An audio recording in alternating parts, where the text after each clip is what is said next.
Gloire à Dieu, nous nous retrouvons encore ces jours pour le cadre de l'émission Qui suis-je za Motuna. Et Motuna moko très important. Qui suis-je? Et quand j'ai ouvert ma Bible, j'ai trouvé la première personne Mituna qui Motuna, c'est Moïse. C'est pourquoi nous avons commencé avec Moïse. Nous clôturons déjà la fois passée, mais nous continuerons encore ce matin parce qu'il y a encore beaucoup à apprendre autour. Il y a Moïse et par rapport, il y a Makamto Sola, Namosali Nzambe autour de son appel, autour du message que le Seigneur lui a donné. Nous passons aussi par la vision de temps en temps, nous passons par la mission aussi.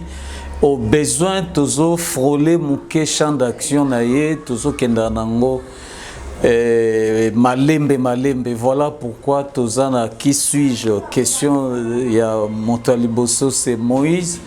Et en fouillant toujours la Bible, qui suis-je? C'est David. Il se pose d'abord la question quand il faut devenir gendre du roi, parce que ce Tokotione, il y a beaucoup Toko Kundolaona Nakati, et ça serait pour la gloire de Dieu. Qui suis-je? Il se pose encore la même question pour la deuxième fois, et quand Dieu lui dit que je vais te bâtir une maison. Donc on reviendra encore sur ça. On va creuser sur beaucoup de choses là-dessus. Qui suis-je? Et en dernier lieu, c'est la question que Job se pose. Parce que Job a contemporain, il y a Moïse. Tant Moïse a comme Genèse, Lévitique, Exode. Job est un livre situé on a bien que dans la Bible, la classification, le met place ça. Mais on reviendra, on parlera de beaucoup d'autres choses. On parlera fils de l'Orient, Baza, donc on ouvrira brèche, parenthèse et belé. Qui suis-je? Ça serait une question.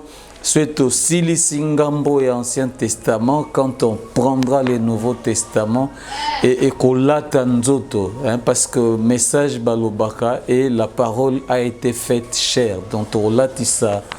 Message et apôtre Nzoto et on le fera consommer. Apôtre Lelo, introduction d'Angesaki, moi Mingi, mais nous sommes dans le réel plaisir de vous recevoir encore ce jour. Bonjour Moussali Nzam. Bonjour Thomas Nzam, Nzam Azakumu, Bilo Mandiko, Bisikanos Mezwami, Nzamba Pam Nabilo, Tolobina Binoke Shalom. Merci beaucoup. Nazara toujours na moi première question par rapport à l'émission et tout ça là qui Moïse te divisé en trois parties dans la période de la quarantaine de sa vie, première quarantaine, deuxième et troisième. Et à chaud, qu'est-ce que vous avez à ajouter ou soit quelque chose et Seigneur la Goloba quitté la fois passée? Nzamba Zarokomo, nous avons que les trois quarantenaires, il y a Moïse. Donc chacune et bandaki kota de ça et si ka wazovanda na compagnie bato bazo ko accompagner il y a liboso à sa récupération d'Égypte nandako ya pharaon deuxième azoma ke pa ya Jéthro son beau-père kuna mala qui a voté qui le troisième c'est le désert et dans chaque quarantenaire à Moïse il y a beaucoup de choses, beaucoup d'illustrations colo à l'ingéko et ça dit surtout pour comprendre l'église. Il y a un mot peut-être important. Merci beaucoup parce que l'élo il y a Kolobeza, il y a Kolobeza. Moi j'ai béni Dieu pour Salanga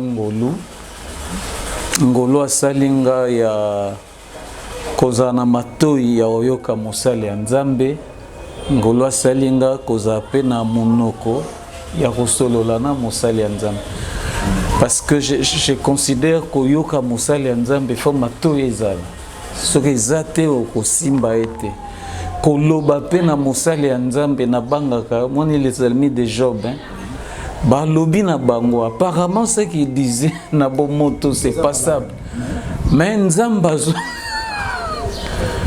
c'est compliqué c'est pourquoi j'ai beaucoup prié pour nzamba pesanga monoko koloba mato ya koyoka même mi super romone hein parce qu'il faut romone un peu nazo remarqué kati na yo sagesse eza kokola nkolo azokoba ko pambola na sagesse moko boye azobakisa mpe intelligence façon na kosalela émission ndenge nayebaka yo na chaîne ya RTP na bandako lande kuna na ndenge nazosola ndo boye nazosentir donc nzambe azopambola oza lisusu te oyo ya la fois passé nazosentir que Moïse a progressé 3 mois après de crier donc gloire à Dieu, merci pour les compliments. Mais souci makasi yango wana souci makasi eza que okomona babenga yango ka makila de 0 à 3 mois zemi maman mususu asopi zemi nzoka ebimai ka makila mais na kati ya makila na mwana azosalama mpo abanda koningana à partir ya ba 4e mois mwana komi mwana 5e mois 6e mois mwana azoningana te. Moi je suis dans la théorie mais vous connaissez ces choses. 7e mois mwana ningani, 8e mois oningana te, 9e mois mwana pe aoya ko botama komi pe mutu et tout ça. Et quand le Seigneur nous accorde la grâce, yako kundola, parce que toujours kundola votre message à partir déjà de sa conception, tanango ya grossesse, tanango ya naissance, et puis tanango ya croissance. Et on toujours répondre à la question qui suis-je, mais au travers de ce que le Seigneur vous a donné. Yango Lelo, pour na Bandeko, nous avons aussi 3 questionnaires. J'aime toujours prendre 3 questionnaires en raison et un questionnaire moko 15 minutes, 15, ça fait 45 minutes. Questionnaire Nabiso et à Liboso, nous le prenons dans Exode chapitre 14, versets 4 à 5. J'aime ces passages. Et Balobi, Pharaon se réveille. Abi, oh! Qu'avons-nous fait? Comment tokoti kabana Israël bakende? Nous n'aurons plus de service. Et il se dit, les déserts les enferment. Tolandaba. C'est-à-dire, Moutaza déjà libre. Akende kokota dans les repos. Mais Moutaza qui son oppresseur d'hier, maintenant qui est dans la servitude, il se dit, qu'est-ce que j'ai fait? Je dois encore reprendre la personne là à zonga kaka na kati ba travaux. Je pense que ça c'est un sujet qui vous concerne. Hein? Mais tout à fait. Thomas, quand la zone baboy, molimo mabe soki ebimi na nzota moto. Et kei et si que les besoins qui mettent koloba na zonga na ndako na bameko kovanda. Soka kutinda connaître bien balayé bien propre. À Kokende, à Kosenga aide, il y a 7 autres esprits au bazar plus puissant qu'il y a. Bakoya Kosungaye. Et quand la zone baké, c'est ainsi que condition mi balewa ne cause la pire. C'est ce qui se passe dans le monde de les grands pharaons, Yatangwana, a remarqué qu'il a perdu main d'œuvre naïe. C'est ce qui se passe. Mobali Moka Boutou, et Monique. Moi, je suis qui koya ko sakanela tout ça atikiye. Et si ka kiya ozaki mataro le bas nazonga les sous. Parce qu'il y a des gens qui souffrent. Il y a des gens qui sont en Angleterre. Nasola naye azolu banangai mais ntoma oyo ngana mona kana ibite sur za la mari de nuit to mari de jour. Na tous les pona nini. Abingai même na mutuka pendant que nazo mema mutuka na ko sentir mobala na butoyer akomi ko sangisa na nzoto pendant que mutazo akumba muto na lobaki ne kakisaka mari de nuit pour nous aller saka ele réseau le kana inconscience le réseau le kana mulili de to baka musala mulili misala mape na moyo siko mutabo mutamba bengani esprit wana ekoloba na perdre et c'est monanga et le pharaon lobaki yango wana tango repos ekotaka Moto Oyo a bénéficié d'un repos. Il a aussi une carte à jouer. Délivrance, c'est ça les Kamboussous. Quand on dit Pharaon, qu'avons nous fait en laissant les Israël dont nous n'aurons plus le service? Des services. Service Awa, ils ont des travaux. Des travaux forcés. Donc, parce que Bando Betali Solo est en Allemagne. Oui. Azokumba. L'Angleterre. L'Angleterre plutôt. Oui, merci Thomas. Dans le que dans l'ennemi Babengana Kaye, démon et bimi dans d'autres motos.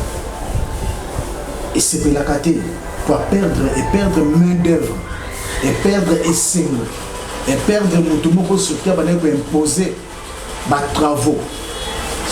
C'est ainsi na bane ko lobakio délivrance ezalaka likambo mosusu. Koyeba ko garder paix délivrance ezalaka likambo mosusu. Nazana. Bon, j'ai encore une série d'émissions, hein. Il faut bandoler dans la RTDA. Des missions sous toi non sango kaka. Ils ont senga bateau bayebi poto fungola na bango. Bateau bayebi monde des esprits par exemple. Parce qu'il y a des gens qui ne connaissent pas pourquoi batbako mara akomi muto liboma. Cause ya muto akomi liboma muto e barate.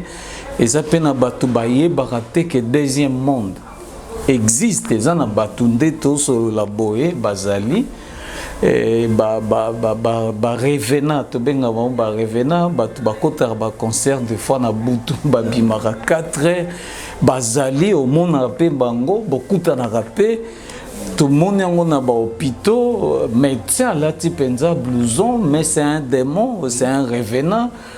Monde on a des esprits, moi j'aimerais bateau bayebi parce que nous avons toujours du mal et okutana na moto yebi bosala na mission pour na édifier bateau.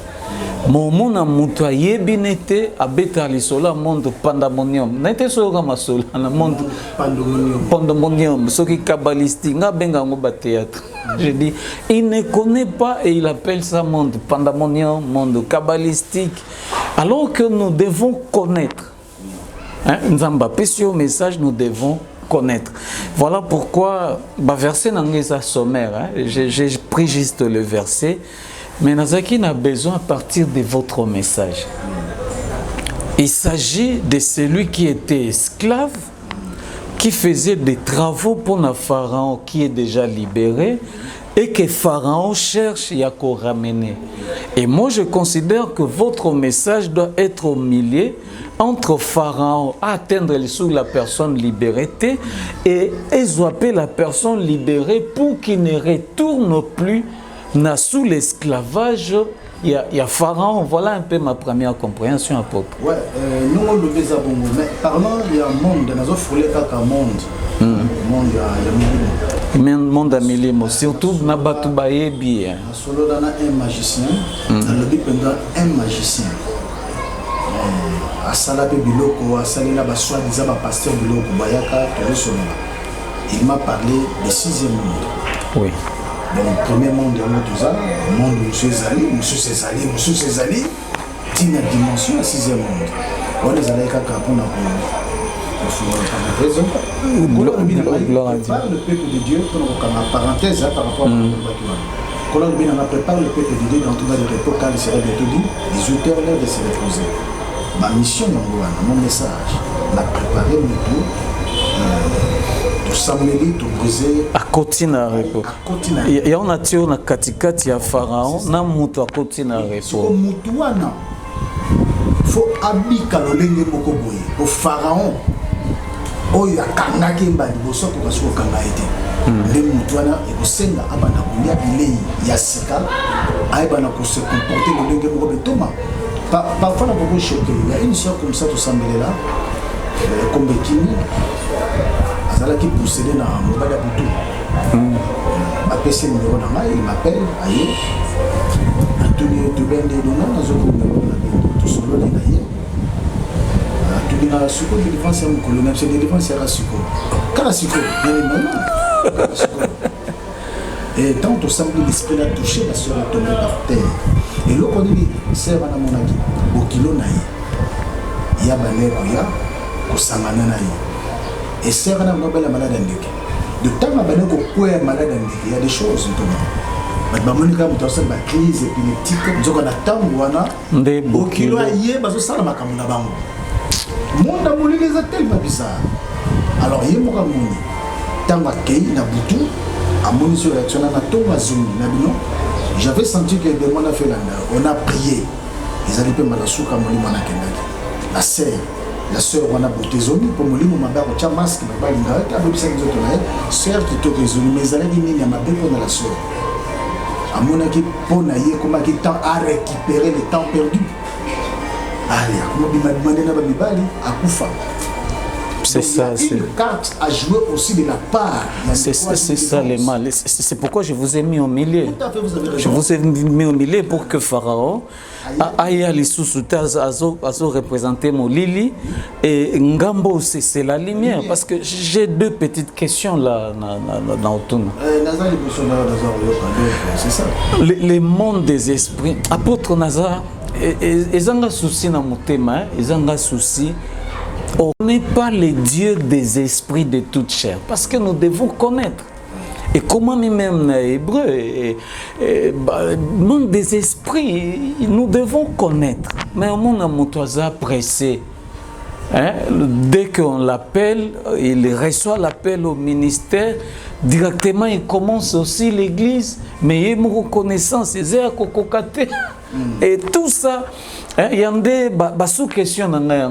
Dès que je reçois l'appel, sans passer par une préparation, sans passer par une formation, et directement, on a eu équipement mon côté, je deviens ministre. Il suffit que tu Mbunda, ou tu cher, il soit. C'est bon, par la grâce de Dieu, avant même comme pasteur, Nazali Boussan Zambé, il m'arrivait parfois dans l'âne Nabuto, je voyais quelqu'un. Je ne comprenais pas qu'est-ce qui m'arrivait. Nalali Nabuto comme ça, Mutumura Yaka, Nazumuna Nandoto, Azungaye, Tozukende Naye, Namakolo, pa. Nanazana Ngiri, mon ami Minga Kota Bandalumba, surtout que comme na bandal. Au monde à la question habitala kuna. Tant on a kotana na moni bat, mazo sangele na bato. Mazo benga na milimo mabe. Mutako omoni azoli banangai, omoni molimo mabe wana. Omonde naza, na nazomona mukuse mnene yeba benga na kaibe. Faut sala before. Na olonga bendoto. Je ne comprenais pas. Na rola la boya après une semaine, na moni se doko muka bongo. Biso to moni passe pourquoi? Pasteur waza kwa encadrer ngolu wana tamusaza na monte. Aza na monte. Or il n'ose la bien. Soka zala kinango oui. Ana ngolu wana. Bana wana za kwa encadrer les cabotes de délivrance nini. Bazo monango presque chaque jour. Et bazo yé ko la penza. Donc Dieu a voulu que naïe ko la monde wana. Un jour j'ai été attaqué par un dragon.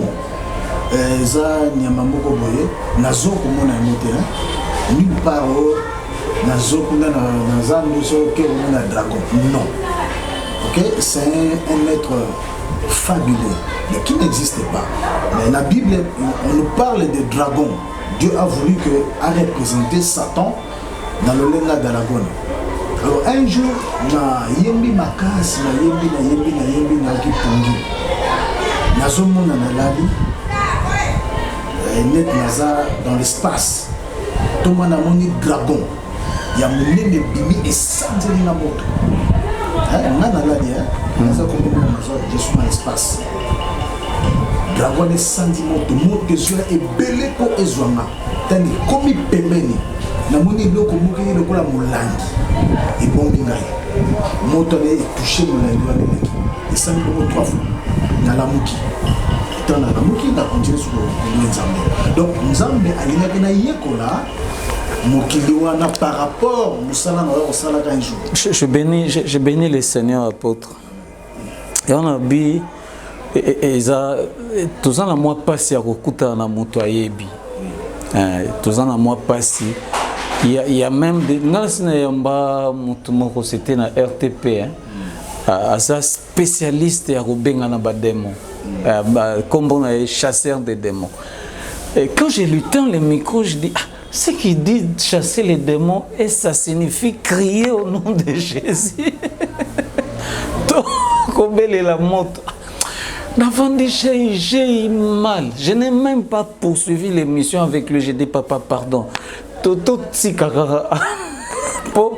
Et ça normalité. Après les Kambolobi sur Koyemba, beaucoup des enfants de Dieu sont envoûtés au travers les chansons. Oui, surtout ça. J'ai béni Dieu. Moi, je vous retiendrai. Qui suis-je? Une émission appropriée. Émission appropriée où nous parlerons des mondes des esprits et où nous parlerons c'est comment désenvoûter battre. Comment les gens sont envoûtés en regardant les films, par exemple. Hein? Comment est-ce que ici film démoniaque n'a pas dessin animé pour envoûter les enfants? Soi-disant, pasteur, entre guillemets, chantre chrétien, et qui ne les sont pas au bazar, envoyé à Satan de Dieu. Parce que moi je joue la guitare, hein? Lui il a déjà musicien, il a un musicien. Au monde, c'est qu'il joue là. Et ça, et c'est betaka kuna. Si ko place bazwa kango kuna. Oye nango kozuma lobanzambo tse dikolo yembi ça en vous. Bon, je ferme vraiment ces parenthèses. Il y a une sœur, hein, à cette époque-là, donc Azosa n'a succès ma casse, Azako je suis devant Dieu. La sœur là, elle a dit bien. Et là-bas, elle tout ça, j'ai mouru à penza et quoi il a fait. Mais na pousse naïe, le quartier attention à la clé, il y a mon tellement comme mon. Alors une voix me disait, Yebisani, Fongo la oiseau salé la lélo. Il y a un peu de souka. Je me suis demandé alors quelle est cette clé au Kangamoto.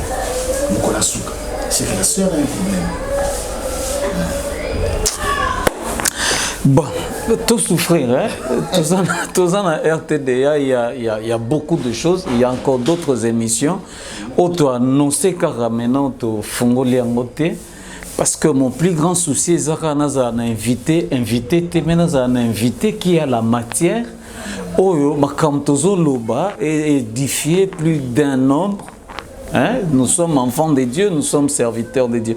J'avais des petites questions par rapport à texte Nabisha Liboso. La première, les déserts les enferment. Je prends le terme désert pour dire que ceux qui osent message, au lingo lingate et message l'exarabiso na désert, mais je vais prendre désert en termes à prix à payer. Est-ce que vous pouvez nous parler comment vous avez à payer les prix pour se maintenir avec ces messages et commencer à l'enseigner aujourd'hui? Nous avons pas de l'autre côté, terminé sur la désert. Les cas de désert, les cas de désert. Nous avons rapidement Deutéronome chapitre 8, verset 2. Nathalie. Souviens-toi de tout le chemin que l'Éternel ton Dieu t'a fait faire pendant ces 40 années dans le désert, afin de t'humilier. Dans le désert, il y a l'humiliation. Et de t'éprouver. Il y a les épreuves. J'aime ça, je retiens l'humiliation et l'épreuve. Les épreuves, hein? Oui. Pour savoir quelles étaient les dispositions de ton cœur, si tu garderais ou non ses commandements. Il t'a humilié. Ici, ce n'est pas le diable qui t'a humilié, c'est Dieu. C'est Dieu. Donc, Nzamba humilié, a éprouvé, n'a pas question les prix à payer. Il t'a fait souffrir de la manne. Il t'a nourri. Il t'a fait souffrir de la faim. Il t'a nourri de la manne. Merci beaucoup. Alléluia. Amen. Comme nous marchons Amen. Mais nous sommes à l'émission.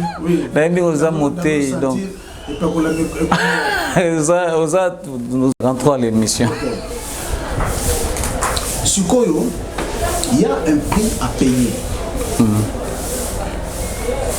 Nazo le bédanet Christ. Azo mona kufa ezakoya. Azo sentir yango. Mais amoni comment est-ce qu'on va la torturer? Comment est-ce qu'on va la humilier? Humilier. Éprouver. Alobi na nzambe na ye. Soki eza possible coupe oyo elongo. Na kati ya désert. Obriko oboya no la coupe. Mais soko boyi coupe wana. Il n'y a pas d'excellence, il n'y a pas de grandeur, il n'y a pas d'élévation. Nakanisi ndio bakupanga na nzambe sana mutema. Okimandeni. Sikoyo coupe wana formela. Christ a dit ce qui est possible nzamba la coupe wana. Mais na suka a continuer prière. A devait toutefois volonté n'a pas été une volonté. Nayo dans le désert, tu es humilié, mais tu es obligé à payer le prix. Thomas, comme il a pas tant de messages, le temps de Monaka, la CPLIA, dans un message, église comme tout et tout, la remarqué dans l'église Kitty, dans le l'autre fatine était il y a 2-3 personnes. Et juste après, là, c'est temps comme ça, ici quand tu vas dans le temps de grand frère, après que nous parlons, on a moi sur toute la manie. Na lobby bon, ça va, na kola dans l'église parce que j'ai lu là-bas. Thomas, quand on a même moi, quand on parle de l'église, on a résilié le contrat et ça la mande wana. Dans succession de Nzambe sera lokio. Toi qui prêches aux gens que Nzamba kosana tout ça dans un message, apparemment, au commis touché, tu es humilié, n'a que qu'on s'est réfugié et pas le Komoko Bouye. Accorder l'espace.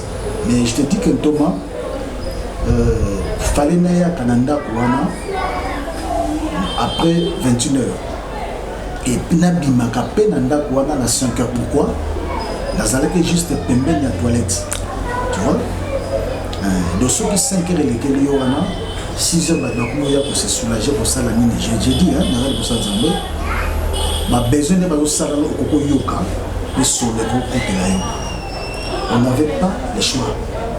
Na komi wana na vanda na ndako wana femme na ngai mama pasteur atikana ko monesika wana te mondimi ata moko amonesika na lobaki mondimi ata moko ko komate même ma femme ce que tu écoutes de sololi parce que tu connais na problème ya zola la pas mususu na kana za pas mususu soya ko tika ngai na ko sukise na point je n'ai pas voulu amona isika na zolala pona nini foi naïe, il pouvait bouger. Sa foi pouvait, même banalement, mon côté, à tirer au monde et nanda kuyango, et le coup, et comme ça, nanda kuana, ne sika na josua message belé. Donc, on a zone monde, c'est comme si nous avions le belé de côté. Na boutunza besoin la kiso makaba. Mais bébé, azola tima kama osala na yo. Et le monde a le bino nzambe copine a ligi le souté tani dans souffrir nzambe est allé continuer à parler et j'ai fini par comprendre que nous nzambe memina esika oyo pona yekola na ndimi na le kasu l'étape wana c'est ça payer le prix. Oui, ça j'aime. On a lingara tout le baliloba nzambe boy. Parce que moi j'ai déjà vu quelqu'un Azo Sambela Nzambe Benganga na ministère. Moi j'ai déjà vu quelqu'un. Na vai nabi tindi. Tindi. Surtout dans Mangengenge, parce que moi j'ai fait 10 années là-bas. Il suffit mon amour à 3 mois. 3 mois après, il va devenir prophète et tout ça. Est-ce que c'est une femme qui a eu mawa, mais il y a ce CP là. Mais est-ce qu'il y a toujours un prix à payer, apôtre? Est-ce que les gens connaissent ça? Thomas, quand on a osé nous le bino, qui nous sommes ma casse alors, pour après ça, nous t'as zogana na yé, agangi nzambe salelanga, lokola binabala. Et nous ne salelanga la tabulukoki. Et nous salelanga la Si on a tout le temps, on a monnaie.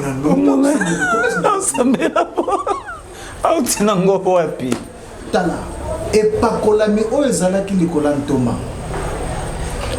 Loba ken kolo asepela. Nenga zoki ntoma na zamadi na bala. Dieu peut permettre et pas colami ke wane ko makambo nzambe. Makambo nzambe soki andimi ko peso manto. Mais sinon non, biso a ezala ndeni. Porter onction ko kabana mo pe. Abenyu ale yaka. Tala akoko ba no reçoit. Mais ce qui nous a à côté de Kamba, on recevoir de l'autre côté. Et l'autre côté. On ça va donner à côté de l'autre, tu n'auras rien. Je me souviens encore d'une écharpe, il y a Osborne. J'étais là, Thomas Nanzam. Les gens ont cru que l'onction est dans l'écharpe. Osborne à Silica. Azokota nani na cinquantenaire. Les gens à cinquantenaire. Plus de 10 000 pasteurs du Gabon, Angola, Congo, j'étais là. Les temps Osborne, à Longwa, à Yati Estrade, à Portac et Chambre, Bungi, un pasteur à Zoakia. Tel Osborne a commis le bon du monde, mais quelqu'un a pris Nina, il faut que ça soit quitté, je rentre maintenant. Ah, c'est qui? Ah, Zorissa, tout le monde est le côté du collège. Ça, c'est quoi? C'est. Kasi, et on te lobby. Moi, des fois, je pleure. Je dis, mais Seigneur, est-ce que... Attendez toute cette émission, qui suis-je? Est-ce qu'au moins, Moutouki demande comme ministre de Dieu, est-ce qu'Ami qu'un jour a commis toute la question, qui suis-je? Est-ce qu'il connaît pourquoi Moïse s'est posé cette question? Exactement, compliqué, ma castala. L'onction, c'est dans le but. Ok? But, na yo. Et ça force ma but na matin, et ça force ma but en manaté. Le Seigneur a fait tout pour un but. Tant que c'est pour un but, par rapport à but. L'Esprit du Seigneur est sur moi, il m'a oué pour. Est-ce qu'il y a pas qu'on m'a demandé vous avez la même mission, vous avez le même but? Problème. Gloire à Dieu, ça c'était la première question. J'en avais deux comme ça. Pour tout dire, la katikati, tout bombi pharaon, boy, tout dire, moutazan à l'époque. Mais pour clore un peu la première petite question que nous avons, la lignée, il y a la lignée ministérielle. Si on a la lignée na yote, na quoi peut kitana na yote. Oui. Ils rappellent la succession ministérielle. Je peux recevoir à partir il y a arbre généalogique qui a Osborne. Ce qui n'a pas lignée, je peux recevoir la même chose. Et sinon, atana sambeli, atana yembi, atana mi pasoli, na mi boaki na mabele, il n'y a rien. Et troisièmement, il y a la pérennisation ministérielle, c'est-à-dire, n'a rien qu'au pérenniser ministère nini. Pour clôturer. Mais ma deuxième question, apôtre, n'aime pas ce commentaire Moukeza par rapport à ce que je viens de dire, mais pour arriver à ma deuxième question. Non. On a zappé dans le commentaire pour ça de sécurité. Deuxième question, nanga apôtre. Au Bétélépsoli solo, il a pris à payer. Je crois même de Kokaleb édifié. Dans mon papier na bikini, il soit comme Mambo Loba. Je ne sais pas s'il écrit quoi, mais qu'on le veuille ou pas, par les prix à payer, Dieu nous brise aussi. Hein. Le brisement est inévitable. On a prix à payer, ok? On peut boire. Oh boy. Ataki coupe na mutema no kima ende. Non, coupe oyo siko tozo lobela awa. Oboy no romela. Majo kola zo salela non. Abi père so kolo la coupe.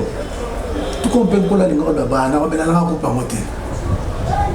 Forcément son Dieu a ngo que ta kanina makasi. Mais gloire na yé. Et ben on dépendre na coupe. Na coupe. La coupe on l'évite pas. Il faut affronter Yango pour la grandeur de ok? Le brisement, là maintenant, ce n'est pas un choix, c'est Dieu qui te brise. Doit saluer un konaï. Azo briser yo pour okoka. alongola mwa babiloko misusu mike wana il te brise. Un brisement, Dieu touche beaucoup le moral. Il y a Moussali.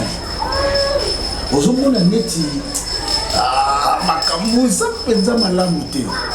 Mais c'est comme si nous avons bâti qui mazana e. Il y a ma concours, il y a ma kambumoko bo neti ya mabe. Neti ozo sepelate.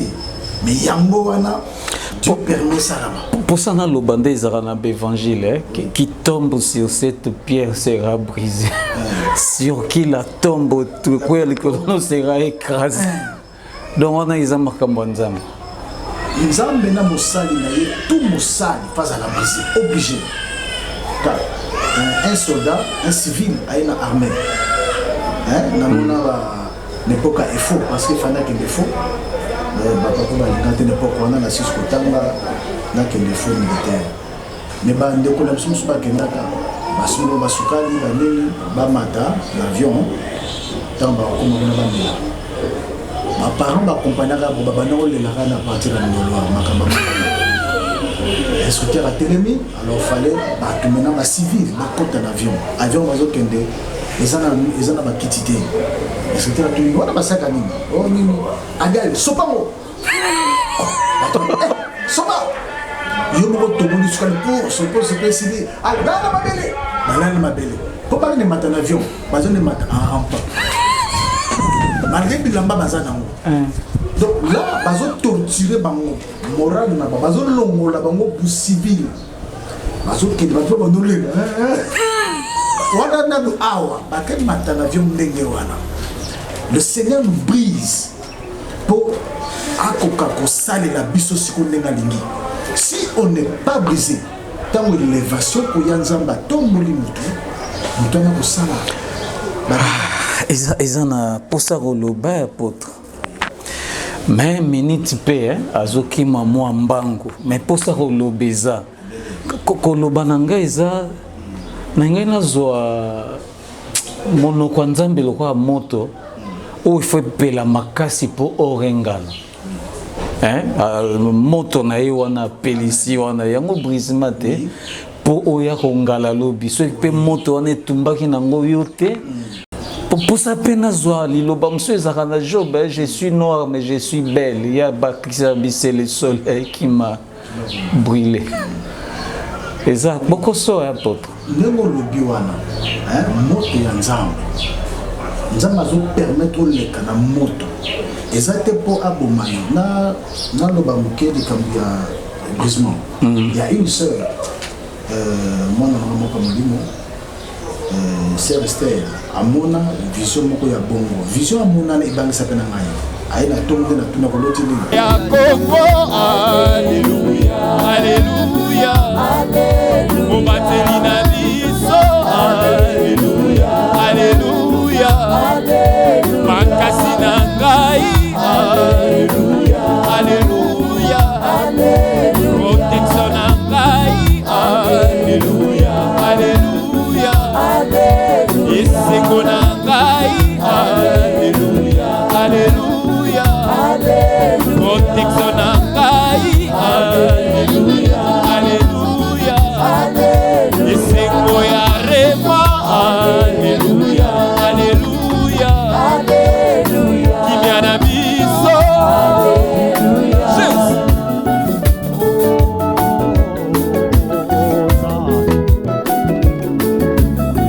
Même à la maison tu peux chanter avec nous alléluia alléluia Hosanna Hosanna tu es Dieu.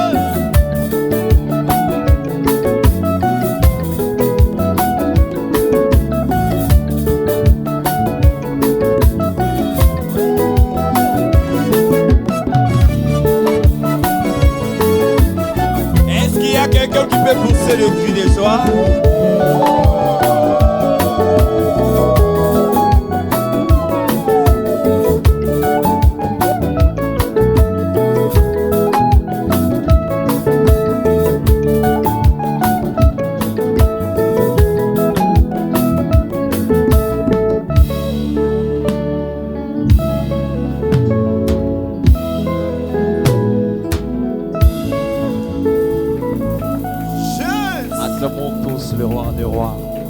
mérites l'adoration.